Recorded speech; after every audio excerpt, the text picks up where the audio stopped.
So, guys, are we underestimating the talent of the Lakers' young core? Are we underestimating? I mean, we've got them at, what, 48.5 is sort of the over-under? Actually, I think of all the teams on the board, that seems like, kind of right there. I mean, here's what we're quantifying. We're quantifying LeBron James, an aging LeBron James in the regular season who, by his own admission and inclination, needs to conserve his energy. He'll walk a lot like Brian Windhorst documented last season.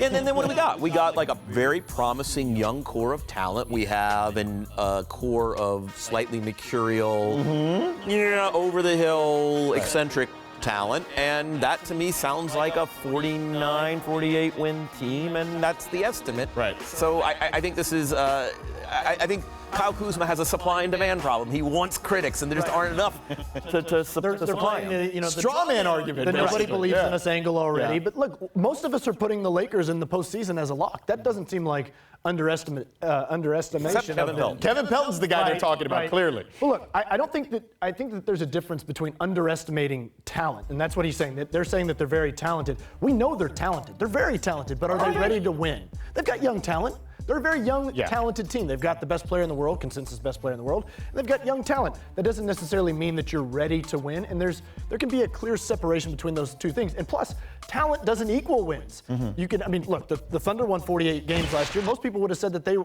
coming into the season maybe third or fourth most talented team in the NBA.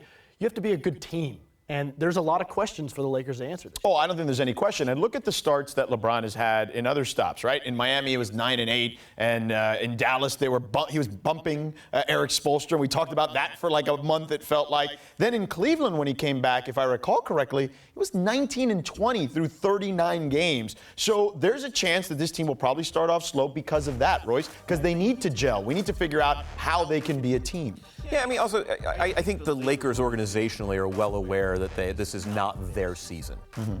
There's an upward trajectory that's about to be built, coming from a team that's been in the wilderness for 5 seasons, and this is stage one. And the reason you know this is the one-year deals. This is sort of a get-to-know-you season. Oh, yeah. Right, and the other aspect to this, too, is they ought to be playing the patience card a little bit, at least internally, because LeBron's given you a lifeline here. He's given you an extended contract to basically play this out, and they do have young players that can progress. Some of these players, though, they might be feeling the pressure because they know that they could be a trade chip down the line. Kyle Kuzma, maybe Brandon Ingram, whoever it might be. If there's a big fish out there for the Lakers to go after, maybe that's why they feel like they need to crank up the urgency. See, I agree with that. I think that basically everyone is auditioning, right, moving forward to see who's going to stick around for the following season of This Is the Lakers, basically. Right. So whether it's Kyle Kuzma, Brandon Ingram, Lonzo, obviously some of these guys on one-year deals, I think all of that is in play. And with Kuzma specifically, he's a guy who didn't show much patience last year, and I mean that in a respectful way, because we didn't know what to expect from Kyle Kuzma. Yeah, he had a good